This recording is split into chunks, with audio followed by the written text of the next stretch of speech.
Hi, good evening. My name is Jay Rothman. I am the host of the show.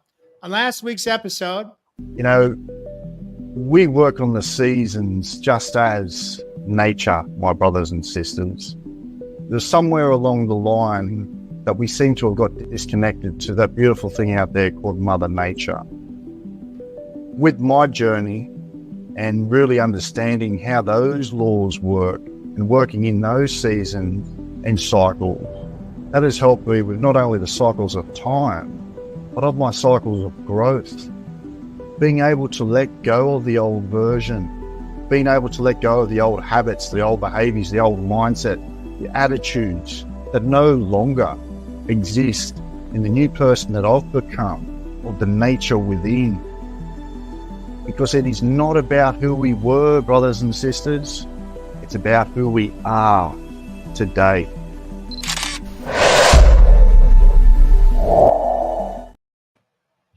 viewers, welcome back to Real Men, Real Talk Live.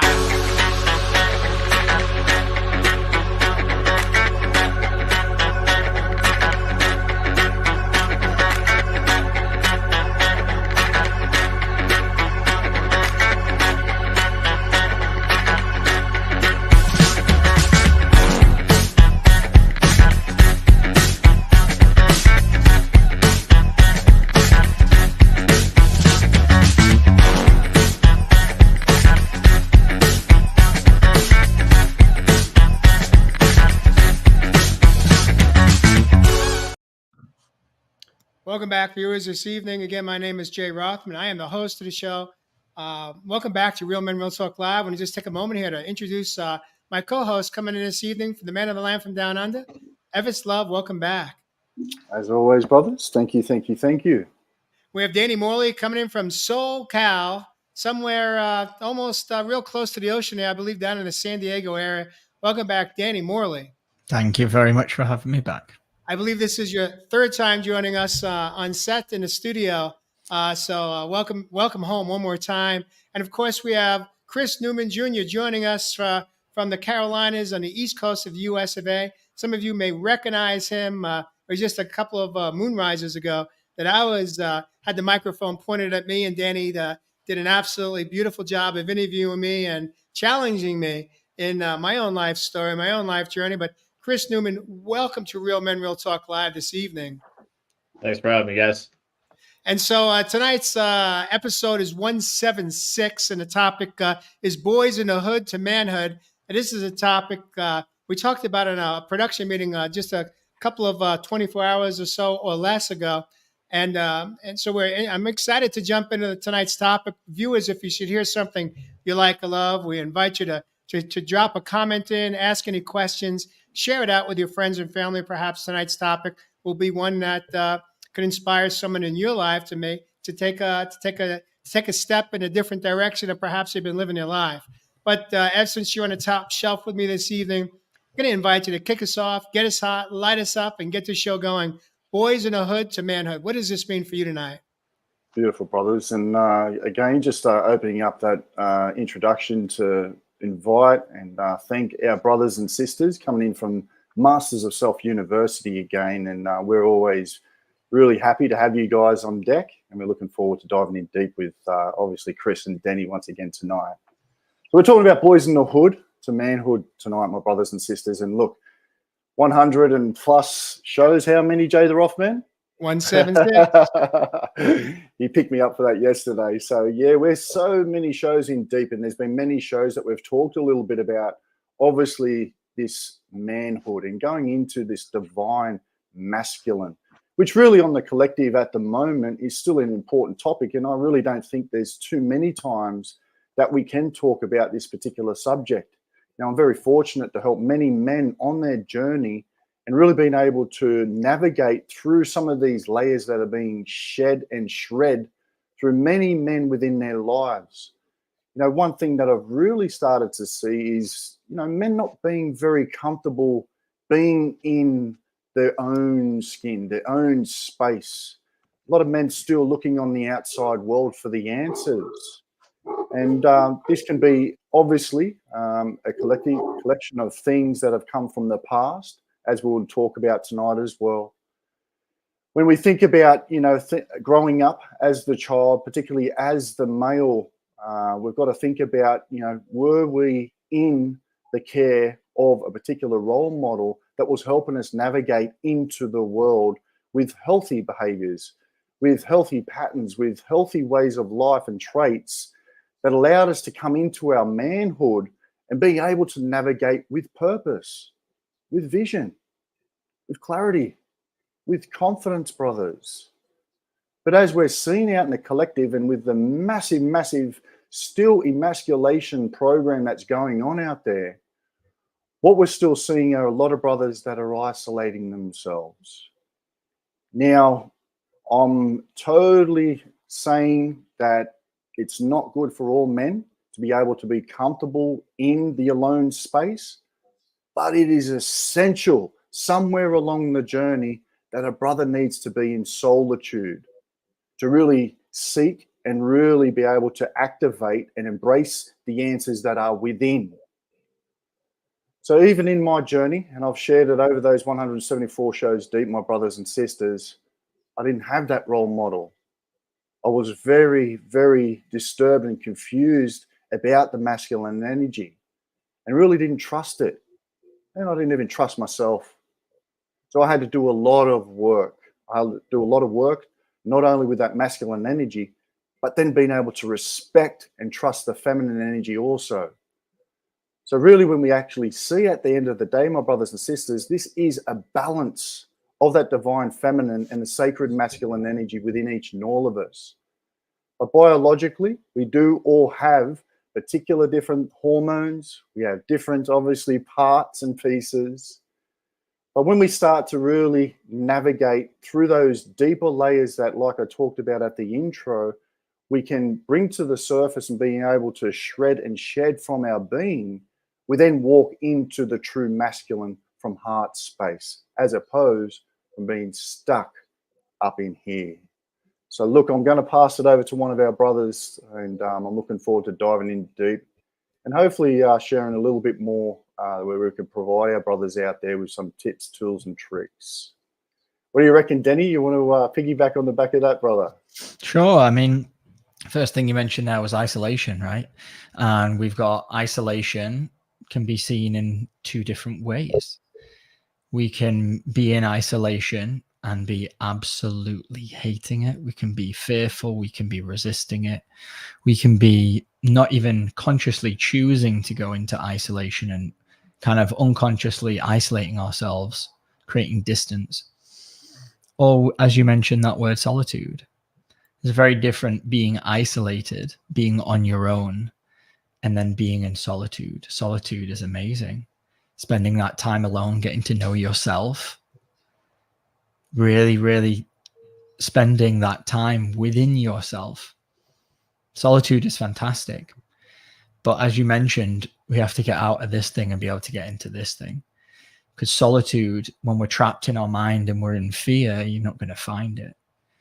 And that's where the isolation can get really difficult. And for myself, I had so many programs of codependency, of needing to be around people.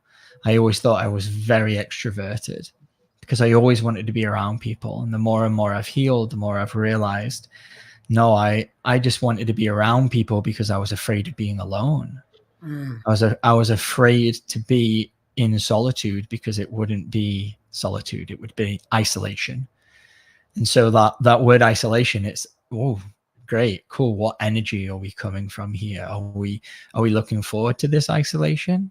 Are we spending time alone in nature? I hiked the Colorado Trail a couple of years back, and one of my friends was like, hey, I want to come with you, hike the 500 miles with you. And I was like, oh no, I want to be alone. Thank you. It's great. I encourage you to do it, but I would need to do this trip alone because I knew I needed to spend the time in solitude. And obviously over the course of the trail, I made friends and I wasn't alone all the time. But when we choose to go into solitude and we choose to isolate ourselves, and it comes from a place of power, a place of heart-centeredness, that's when the growth can start to happen. And I think it's important for not just men, but every single one of us, to be okay with being alone and being in isolation. But that doesn't mean that's how we have to spend our lives. I mean, I'm sure we all got used to some form of isolation over the past 3 years with what's been going on, right? And I think that brought up a lot of stuff within everyone of like, oh crap, I have to be on my own right now. I have to be disconnected from everyone. So let me see how connected to myself I am. Beautiful. Beautiful. Chris, I want to invite you to jump on, unmute yourself. This is a topic when we sat in a production meeting just a day or so ago, being that this is your first time joining us on Real Men, Real Talk Live, I invited you to share with us perhaps a topic that was close to your heart. And this is your topic. You asked if how we all felt about jumping in on it. And so I'm curious to hear for you, what was at the foundation of you wanting to bring this in? What are you going through, or what have you been navigating through in your own life journey that has you wanting to really tackle this topic from boyhood to manhood? Yeah. So when I reflect upon this topic, there's obviously a lot that comes up. For me, being in isolation growing up, I didn't have much of that. Like my parents were divorced, and so we were bouncing back and forth a lot. And someone was always around, it seemed, right? So I felt like I wasn't good in isolation because it wasn't something I was used to. And now as an adult, I crave moments to have isolation, deep reflection, because I think it allows me to really get into, understanding myself. And part of understanding yourself is spending the time to do the work, right? And I think going back to, the topic of healthy, having a balance, it goes far beyond our limited sets of beliefs and traits that society, forms upon young adults, men or women. And I think it's the masculinity piece is it's unique to each individual, right? And so society, I think, puts a lot of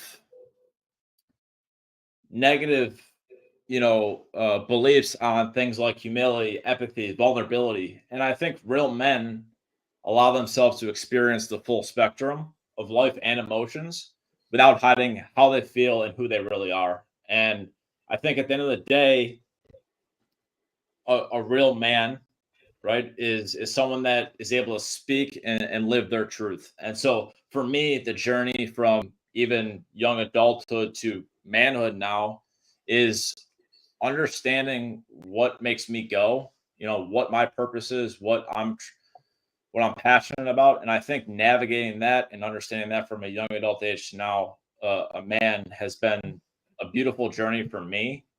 But now I'm really comfortable in my own skin. I think when we were doing our production meeting yesterday, Jay, I really was called, right, young adult men specifically. I'm not too far removed from that. And at that age, you're so vulnerable, so many different opinions and what society throws at you. And I think what it boils down to is being comfortable in your own skin and navigating what those emotions you're feeling are, right? And they really help shape who you are as a man. It's interesting. I've heard a few things already dropped in tonight's show, and I've heard the word isolation. And what stands out for me is that we could be in an adult relationship. We could be in an environment where we're surrounded by people and we still feel isolated. We still feel alone or lonely. We could be in an intimate relationship with a partner and still feel that way. And so I want to throw that out. What defines isolation? Because we typically think of it like physically we are isolated. We're in a room by ourselves.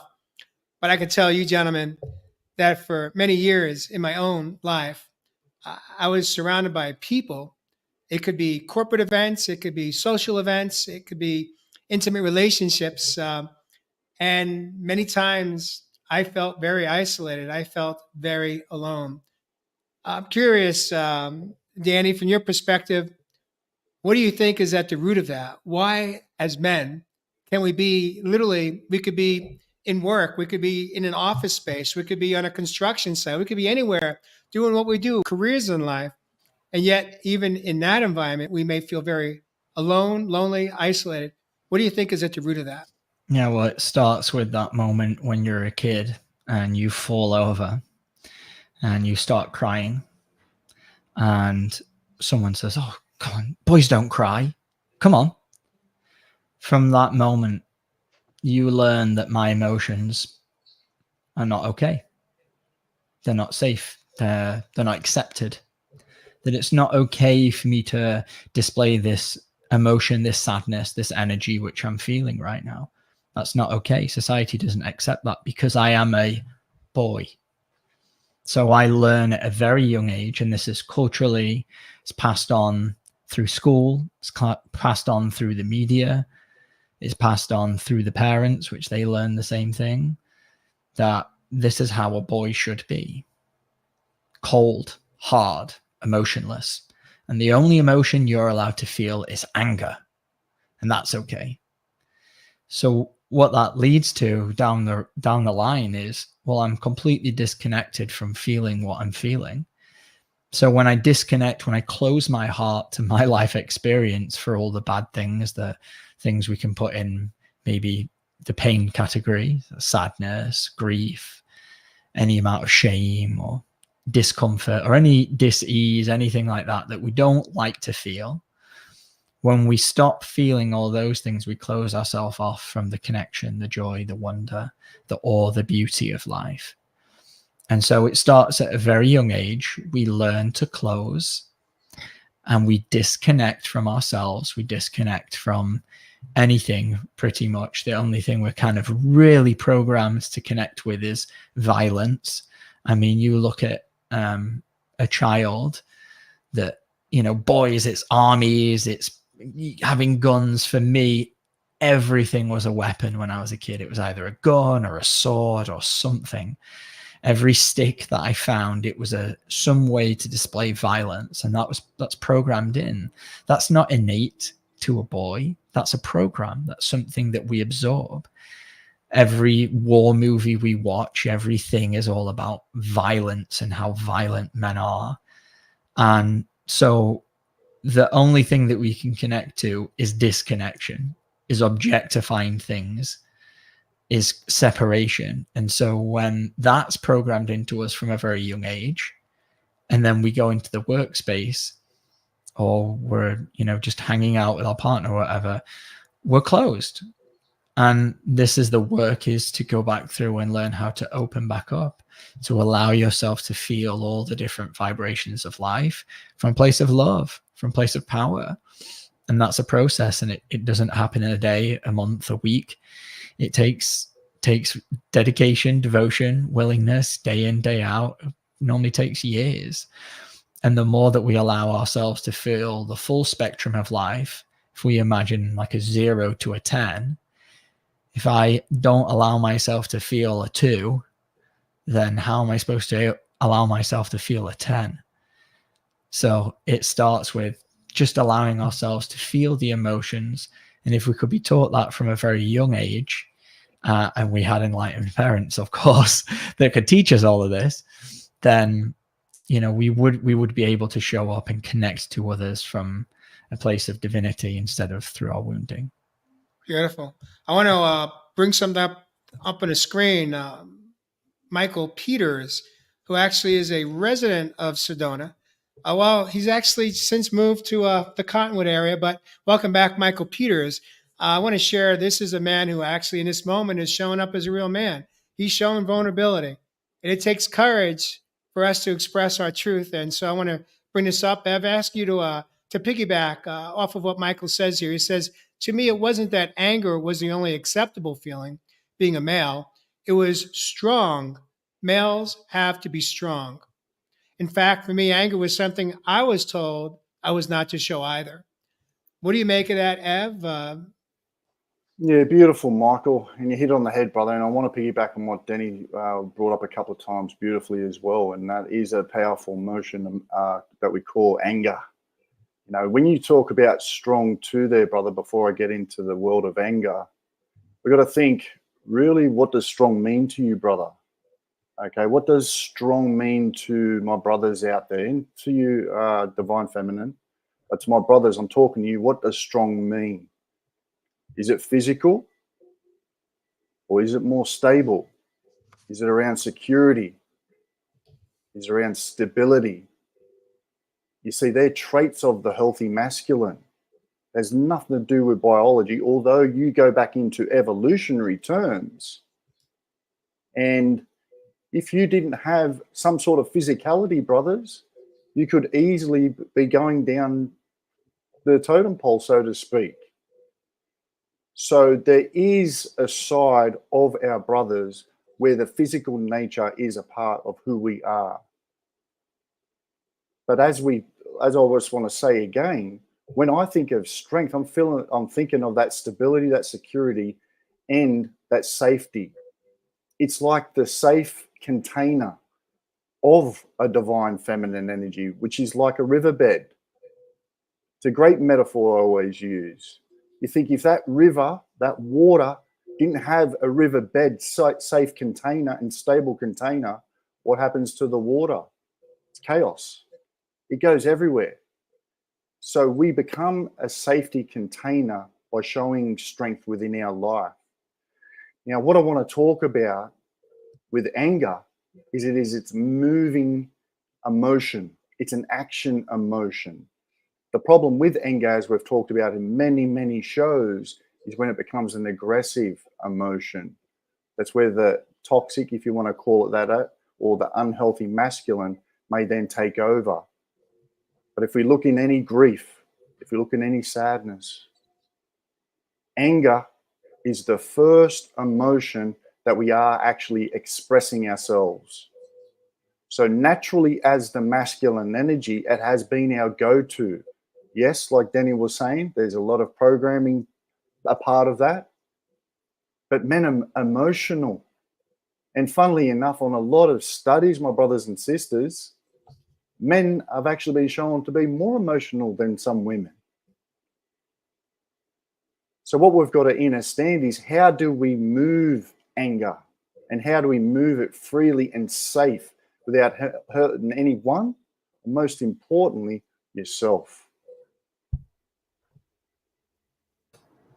Yeah, that piece that you mentioned there about anger, we jump to anger because we don't want to feel what it feels like underneath the anger. Because underneath the anger is the pain. So let me just get really angry because this feels really powerful. It feels so much better than feeling the powerlessness or the grief or the loss or the sadness that's in there. And this brings us to the next point, is that men are more emotionally fragile. There is less divine power to be able to feel all of these emotions, and so there's a lot more emotional fragility in men, and that's why it's really important. Everyone is emotional, everyone is, but we're just not taught how to feel the emotions, and then we jump to anger because it feels better than actually feeling the pain that's in there.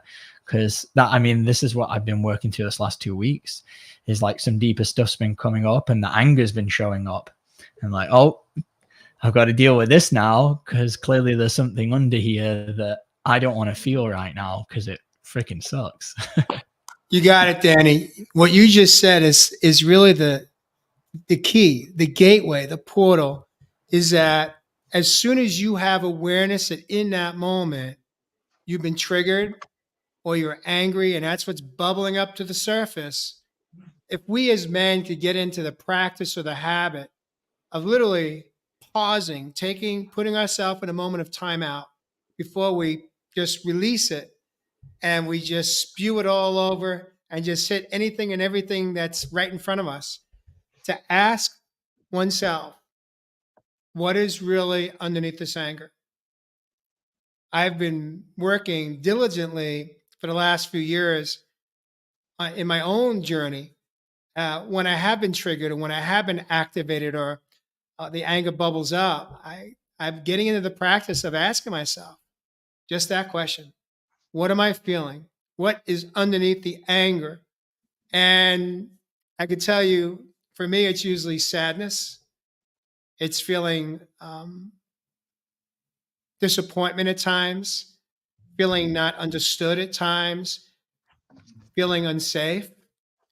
And for so many men, what keeps us playing in a sandbox of anger is that we don't feel safe. And part of not feeling safe is we're scared of being judged because of the belief systems that we have grown up in home, at school, on a playground, in religions and faith, in society, as far as what is the role as men? How are we supposed to show up?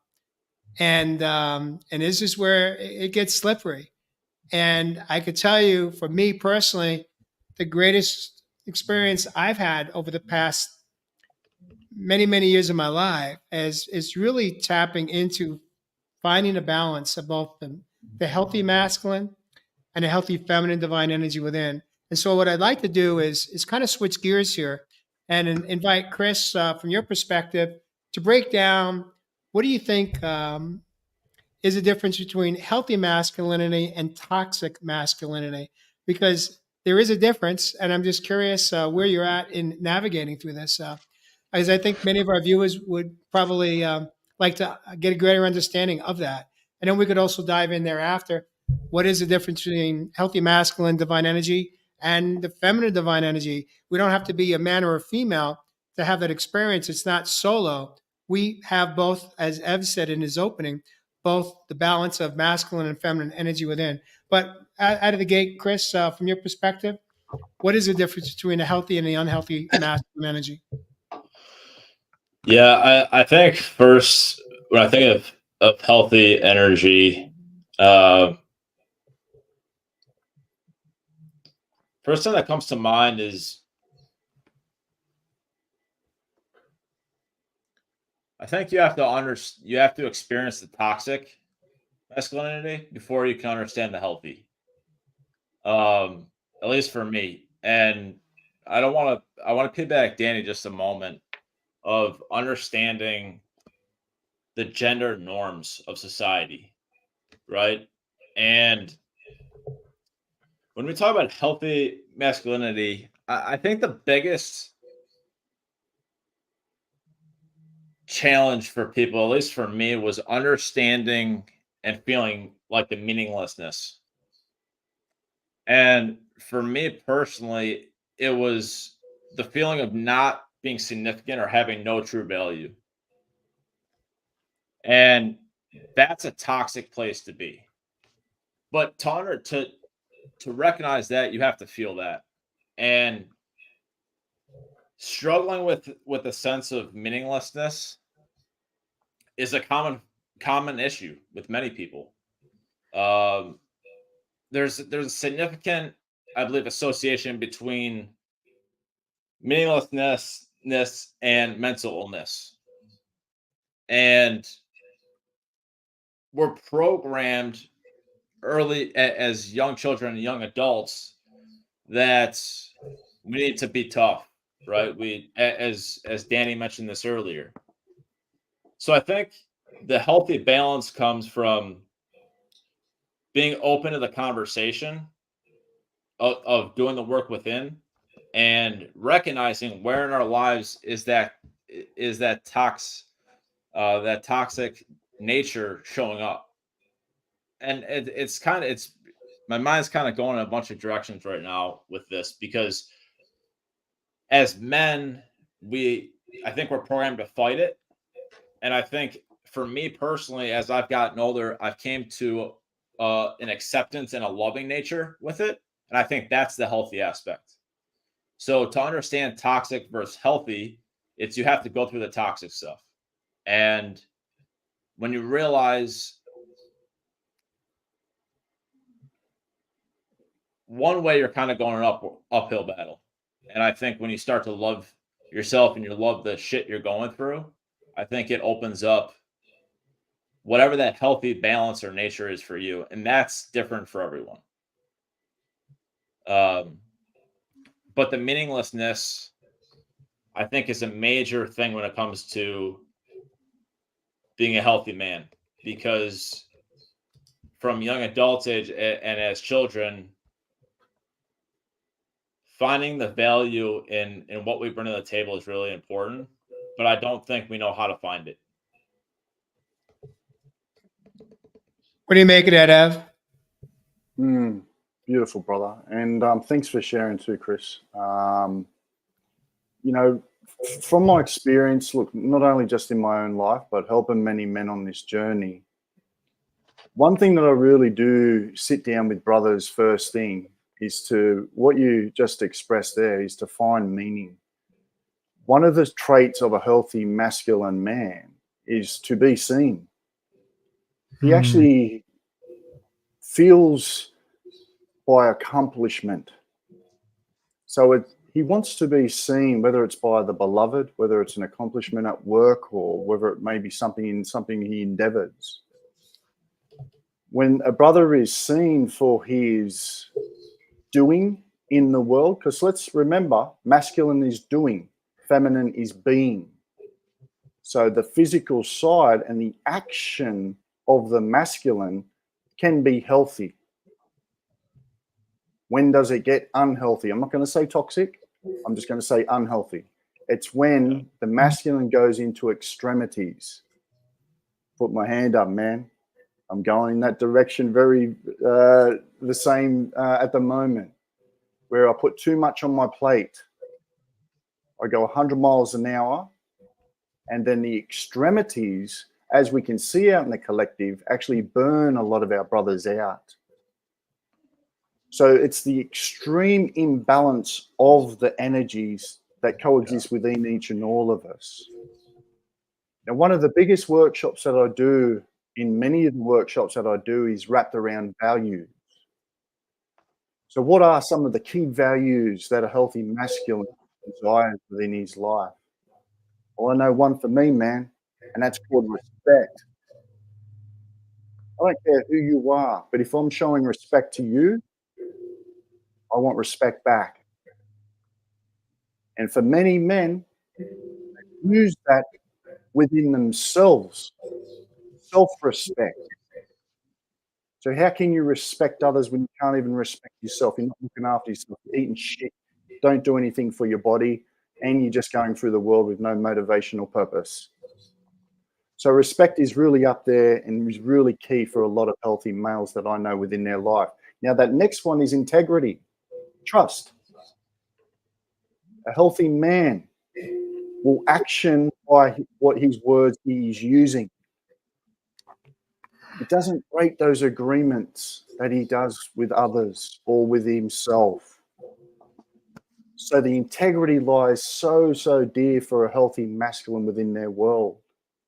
Now, I could keep going on with many values that I share within these workshops, but they're really two that are at the key of the totem pole.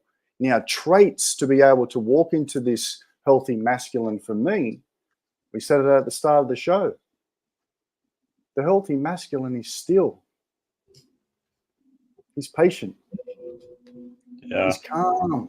Yeah. The healthy masculine is empty. I'm not talking about empty with inside. He can be in solitude without being isolation. The feminine energy, she loves the earthly pleasures and she loves the fullness of this physicality in this realm.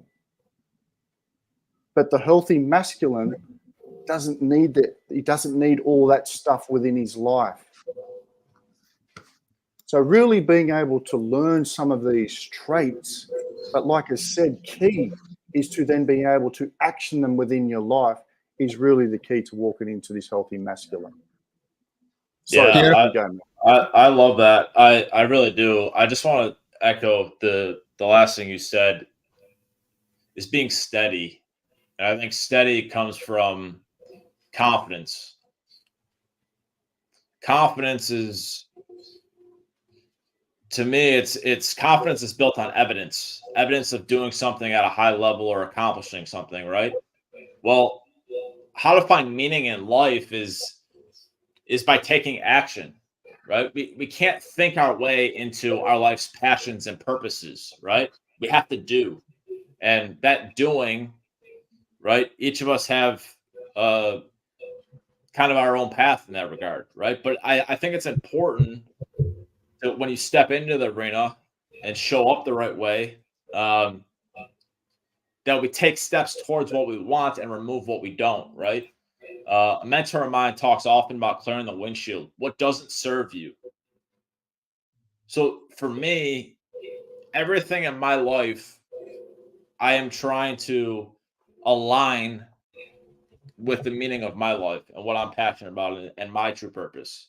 And when I started to remove the stuff on the windshield, as I like to call it, and things that don't serve me and relationships that aren't serving me anymore, whether it's friends or family members, right? And you get crystal clear on what the meaning of your life is, you live with such an ease and a flow.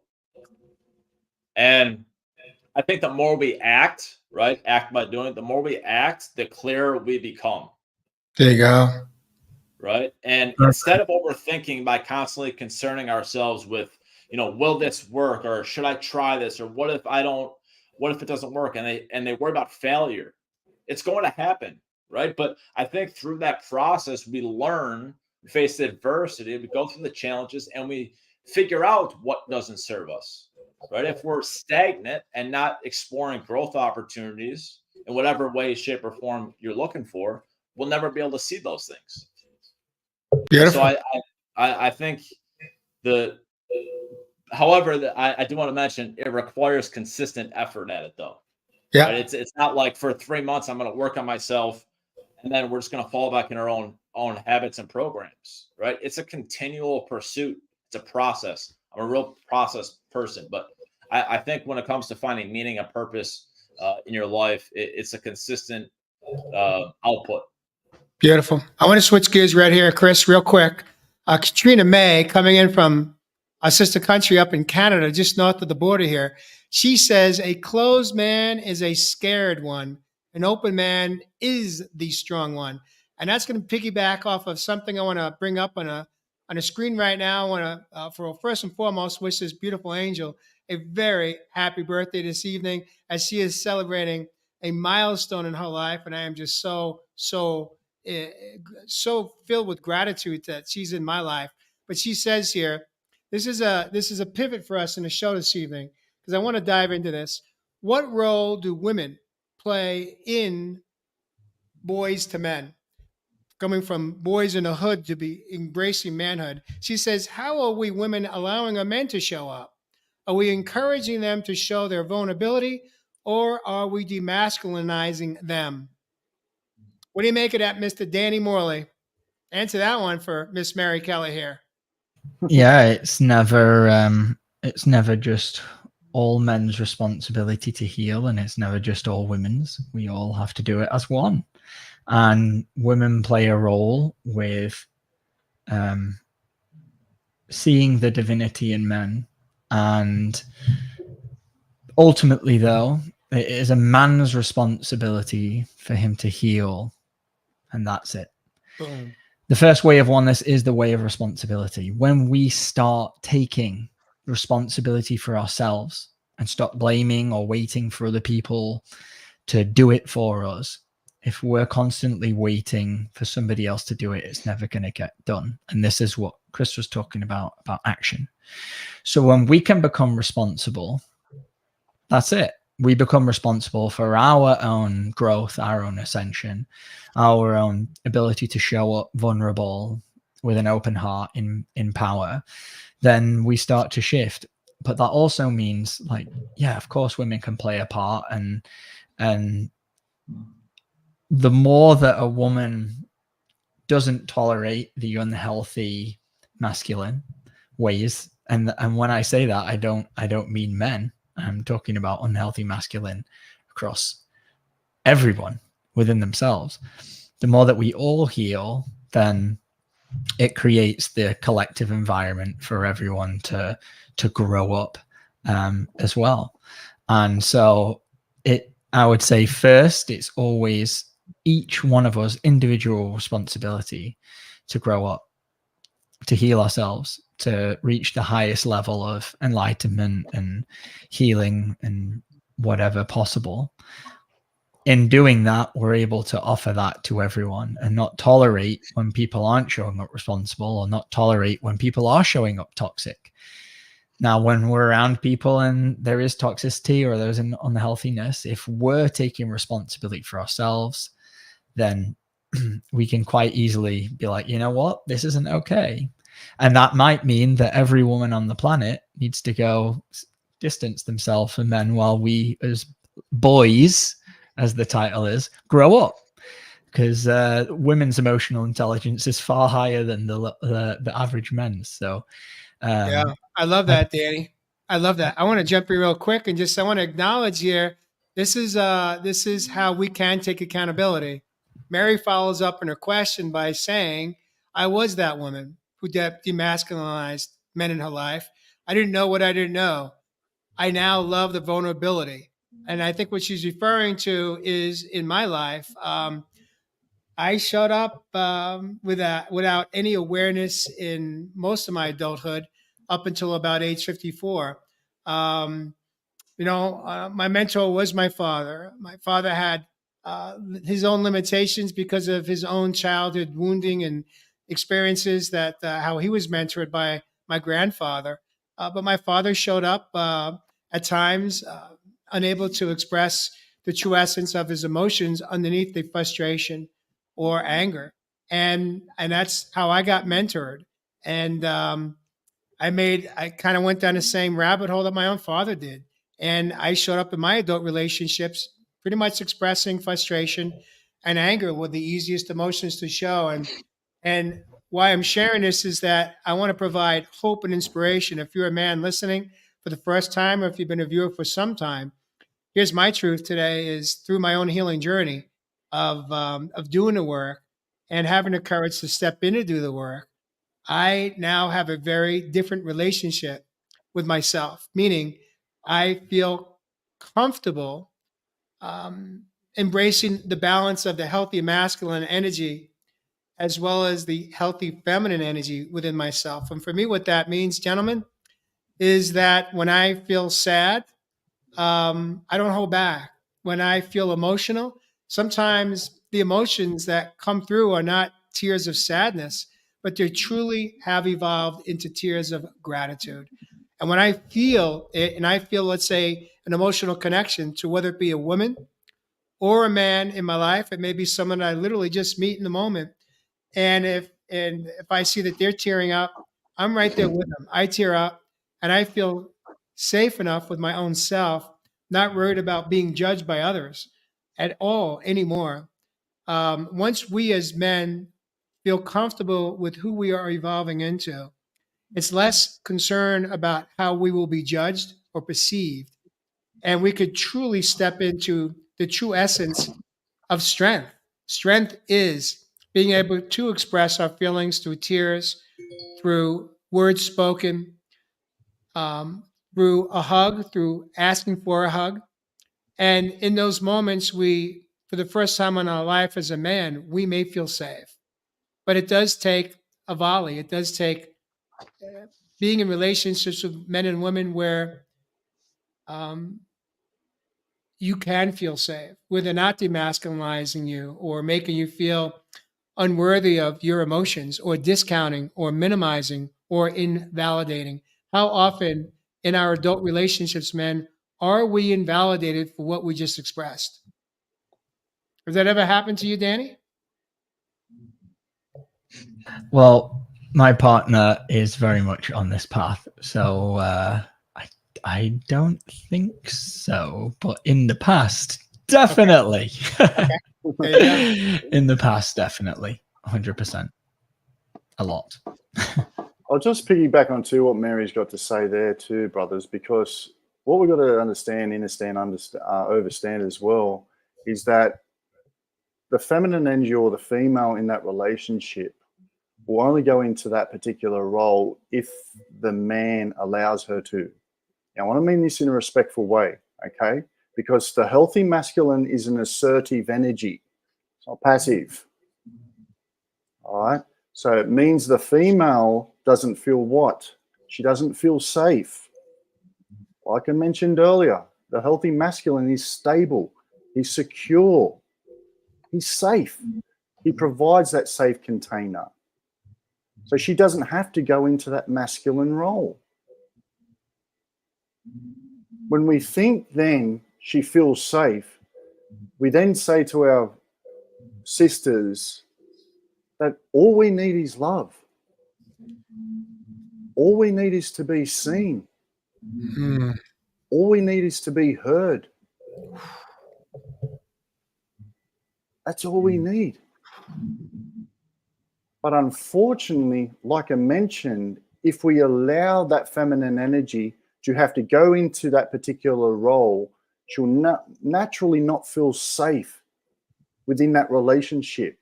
And that's why you see so many disconnections which are currently going on in the collective right now. Ev, I'll tell you this, man. I got chills, and it's not because I'm cold. It's because that was truth spoken right there. Wow. We could call it a wrap right now and end the show because you just nailed it. I'm going to share something with the three of you. Just today, Mary and I did a pretty extreme hike. We went looking for a cave where I proposed to her 5 years ago this week. And we were out there today. And when we got to the cave and we had a rope climb to get in, on the way down, I got tripped up, meaning I got paralyzed literally about halfway down coming out of the cave.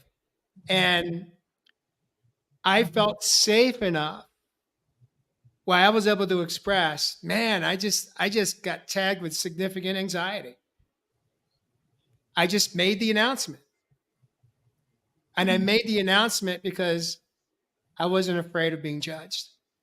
But in that moment, as soon as I acknowledged what I was feeling, I reached for one of my own tools. I didn't need her to rescue me. I rescued myself. I closed my eyes and I just did a very short breath session. I breathed. I breathed my way through the anxiety. I showed up for my younger self that just got freaking scared because I couldn't see because we were literally like this, where I was stepping or not stepping into. And I just, in that moment, let's say I parented myself. I parent that younger self, my younger boy, the child within that freaking got scared. And in that moment, through the breath session, that breath session didn't last more than 30 seconds, if that, maybe 20. We took then a deep breath. I was like, okay, we got this. Let's just freaking do it. Let's just get down. And then I tapped into my masculine divine energy and I was able to descend safely and jump the last 3 feet or so. And then, Mary and I talked about it. She said, you know what? She got anxiety too. She totally tripped up her own adrenaline in her body. The cortisol was just flooding her body. So we both had that experience. We were both able to support each other without invalidating each other or her telling me, just freaking man up, Jay or dude. I didn't have to go through that.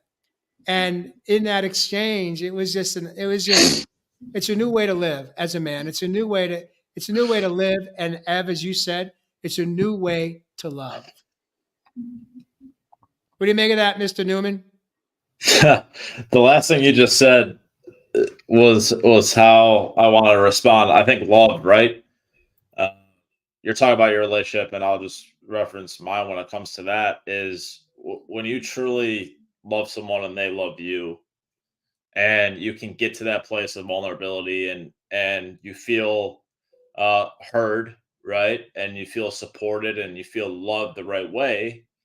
I think you show up differently, right? We show up differently. And I think for the women that are listening, right? When I know my wife does this work as well, like the self-improvement journey. So it helps to have someone like that, but she understands the layers to this, right? The layers are deep. And so I think just creating, in your own household or in your own relationships is creating a healthy relationship that has an understanding and a respect. Um, yeah, at the end of the day, you both individually have to take accountability for your own emotions, right? And your own feelings. But I think where the love piece comes in and the partner aspect of this is that they're along for the ride, they're along for the journey. And when you can be vulnerable or you can have those deep conversations that you are peeling back the layers, I think she's better at it than I am sometimes, a lot of the time. But I think we're both trying to develop, um, as we're growing, right? Of what that's going to look like, what the dynamic should be between our energies. And I think when you have when you're both coming from the right place and you're leading with love, I think there's room for accountability to one another because we want the best out of one another. And so, in this journey specifically, having someone that can support you through that is really important, I believe. Beautiful. Beautiful. Well, gentlemen are not going to believe it. We're almost 9 minutes to the hour. So, with what time we do have left, I want to invite each one of you to kind of summarize from your perspective, perhaps some tips, tricks, and tools within 2 minutes you each will have or so to tap into how do we as adult men step out of boys in the hood to the true essence of a healthy manhood, not only for our intimate relationships, but for all of our relationships. And the most important one being with ourselves. Danny, you want to jump in first and tackle this one from your perspective? Yeah, so just a reminder, if you feel in any sort of way that you're showing up as a boy, that's probably because you are, and you have an emotional wound that needs to be healed. If you see your behaviors and you're not particularly happy with them and think that that's the behavior of a secure, stable, safe man, then you've got work to do. Join the club. I'm trying to do this work every day, right? And what is this work? It's about figuring out, where you're still showing up as less than loving, still showing up as any form of child, and figuring out where that came from.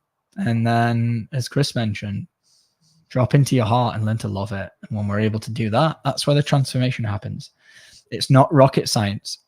It's figuring out where we're showing up, not very loving, and bringing love to it. And that's as simple as it is. Is it easy? It's the hardest thing in the world.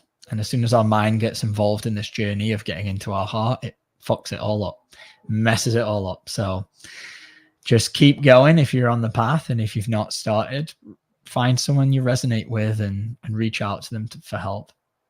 Beautiful. Beautiful. I want to just take a moment here to post something that was one of our viewers. I want to welcome Ellie. Ellie Lee says, and Danny Morley, I think this is someone that's very special in your life. I believe she is, in fact, your beautiful partner today. She says, if a man needs a woman to make them feel seen and loved, that man has healing to do. Time for him to connect to the power within himself. What do you make of that, Danny? Not to put you in a hot seat, but you know what? If she's going to show up right here, right now, we might as well just put you in a hot seat, give you an extra minute here.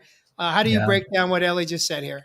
Yeah, I mean, it came up earlier in the show, and completely agree with her. If we're ever looking for any part of us to be seen or validated by a woman or anyone, at any point, we need to heal, hands down. There's no question of that. So if we're looking outside of ourselves to be seen, to be loved, we've got to heal. Period. End. And that's our own journey. So I agree with you, Ellie. Thanks for sharing. Is that how you really feel, or are you just trying to play it safe right here, right now? 100%. That's how I feel. Right. Yeah. I'm just playing with you here. I'm busting you a little bit here. No. Yeah, well, I'm just going to keep going. I'll keep it for my closing thoughts. Chris, your closing thoughts on any tips, tricks, or tools based on tonight's topic on from boys in the hood to manhood. What does it mean for you today?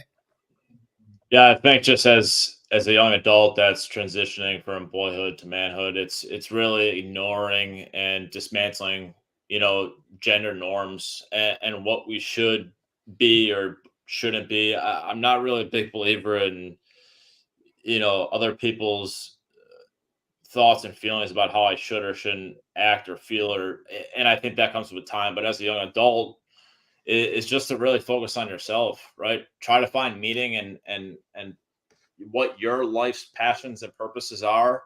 I think the best way to do that is take action, right? Action organizes. And I think when you take enough action and you build some receipts, I think you start to get confidence, and then confidence can lead to you going down this path to really finding alignment in you doing the work.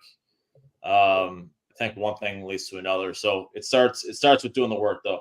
It starts with doing the work and being open, and blocking out the outside noise that serves no purpose to you. And how I think about it is just that, it's noise. And us, for kids, then young adults, teenagers, that's very difficult, especially in today's day and age with social media and things like that. But do your best to find moments that you're not showing up the way you want to, and use that as a reminder to look inward and do the work. I think the only way to do that is by taking action and putting in the work and going down this path. It's a beautiful path to be on. It's authentic. When you're down this path, life, it comes with much more flow and ease. And I think if you ask anyone, that's what they're looking for in life. And so I've been able to experience it, and I encourage others to do the work and go down this path. Beautiful, Chris. And I do want to take a moment here to welcome you to Real Men, Real Talk Live this evening. You are, in fact, the youngest in the panel tonight. I believe you are 29 years old. And so you are absolutely representing your generation this evening. And welcome home. Welcome home to the show tonight. Thanks, guys. Appreciate it. Ev, I'm going to invite you to put your own pretty bow in the show and call it a wrap for us tonight. What are your takeaways from stepping in from boys in the hood to manhood? Before I go there, Jay, Denny, can I ask you a question, my brother? Do you like to be seen by Ellie? Do I like to be seen by Ellie? Does it feel good when she sees you for who you are? Ooh, there's a really good one. So let's unpack the feeling good, because there's several ways that we can feel good. We can, if we feel good from a wounded aspect of ourselves, when we're empty and she's seeing me and it feels good because I'm being seen, my ego is being full. So that feels good from the level of consciousness that we're at. When we start to heal what we feel when we're seen, it's just a bonus. It's just extra on top. We don't need it because we're already seen. We fully see ourselves. When we arrive at that place, then when our partner sees us, fantastic. Wow, it's just the cherry on top. But we've already got the icing. We've already got the whole cake. We don't need anything else. And that's the big difference is, if our partner sees us as it makes us feel really good, that might be a place where we go, am I running a program here? Is she making me feel really good because I'm actually always feeling really bad and looking for her validation, looking to be seen? So it should feel good when our partner sees us. However, there's nuance to that, and how good, you have to really be honest with yourself, because if it feels good just because she's filling me up, that's not really good. When you get really acute to the aware of the energetics of what feels good, when you realize what you're actually feeling in that moment isn't good, it's just you're feeling full. This is when you first meet a partner, all of the chemistry, it feels amazing. Oh, it's so good. I'm falling in love, right? All that's happening is your programs are being filled in. You're temporarily like, this is the best thing ever. But really it's temporary because it's coming from outside of yourself. And then a year and a half, 2 years into the relationship, all goes to shit because it's coming from outside of yourself. And then you end up needing to be seen constantly by her. And then when she doesn't see you, then there's a problem. And then you're blaming her for everything that you're experiencing and feeling in that moment, instead of taking radical responsibility for yourself, your emotions, being seen within yourself. That way you're not putting anything onto your partner, and that allows for true connection to actually be formed. Because when we connect with someone, not through our woundedness, not through our ego, not through our shadow, but through our divinity is whole, our divinity is seen. It doesn't need to be seen. It is what it is. When we connect from that place, that's when true, authentic, divine connection can be formed. And that's what I'm aiming for with every relationship, and especially with Ellie. But yes or no, I love that. But yes or no, does it feel good to be seen by her? Yes or no? Yeah, of course it feels. Okay, case dismissed. All right, a few things just to finish up with. So when we talk about this healthy masculine, it's external. It is the outside. Healthy feminine is within. So many women have walked into the masculine role because they've felt they've had to go into it because, like I mentioned, they haven't felt safe within a relationship. That's why you're going to start seeing in the new dimension is partnerships, where you're a part of a connection, not an attached-based relationship, which we're starting to still see out there in the collective. But one thing we didn't touch on tonight was also the ability to be around with a healthy brotherhood. Now, in our old ways, in culture, we had many brothers, we had uncles, we had dads, plural. When we stepped out of the line, we were put straight back into place. If there were problems going on within that tribe, then they would take you to a space to be in solitude. And then you would be welcomed back by a group of brothers after you've gone on your quest. Now, this developed obviously through initiation purposes and as we go into rites of passage as well. So the real disconnection has really been from the values of what it is to be a masculine in this collective. Now, if a male does not have purpose, goals, or intentions to have a sense of accomplishment, then he's in trouble. Because it is healthy for the masculine to have a healthy challenge. That's why whether it's going for a workout, going for a walk, setting some targets for the day, this is healthy for a male to be driving into his healthy masculine energy. The other thing that I want to talk about is play. Remember to play, brothers. I was shut down very early age. Evis, stop playing. I'll give you something to really cry about. We've got to remember to play and lighten the load to my brothers. So then as we come into these particular relationships and we walk into this healthy masculine role, we won't have any toxic feminine energies really guiding or trying to lead within the relationship. It's a reciprocal give and receive. That's healthy masculine and that's healthy feminine. Wow. I'm filled up right now and I haven't even had dinner yet. Wow. Wow. Here's my closing thoughts. If you're not at peace and how you're feeling about yourself and how you're showing up in your adult relationships, and when you have consciousness around that, your truth, really look at who your mentors have been in your life. And if it was a father or a caretaker, an uncle, whoever it was that has influenced you as a man, and if you really look at their life, not from judgment, but were their relationships healthy? How did they show up? And when you are able to really be honest with yourself, brutally honest, and look in a mirror, and if it didn't work for them, and you just have fallen into the same patterns and behaviors that your teacher or your mentor, your father figure has influenced your life? Why not have the courage to show up? Why not have the courage to grow up? Step in, do this work.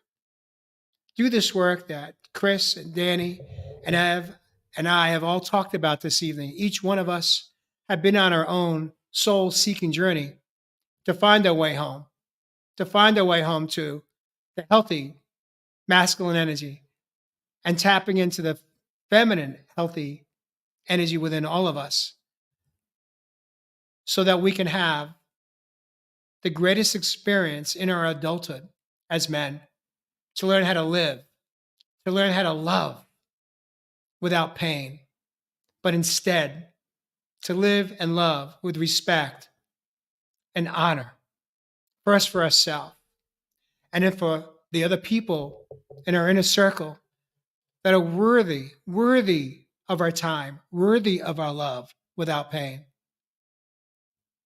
I'm not here to preach. I'm not here to teach. But what I am here to do tonight is inspire, because that was how I used to show up in my life. My life is very different today because I stepped in, as all three of my co-hosts this evening are. And I know this, is that there's no place I'd rather be on a Thursday night right here in this group with real men, real talk. And with that, viewers, if you heard something that you like to love tonight, please share it out. Next week, Jeff Fasano will be back in the studio. He was off doing some work, lifting some weights this evening in his business. We missed you, Jeff Fasano. And with that, viewers, we love you. Please join us next week as we jump into episode 177. In the meantime, have a beautiful weekend. Do some self-care. Get out in the wilderness. Get out and move. Get out for a walk. Get on a bike. Go on a play date, as Ev suggested this evening. And with that, gentlemen, thank you for joining us this evening on Real Men, Real Talk, Live.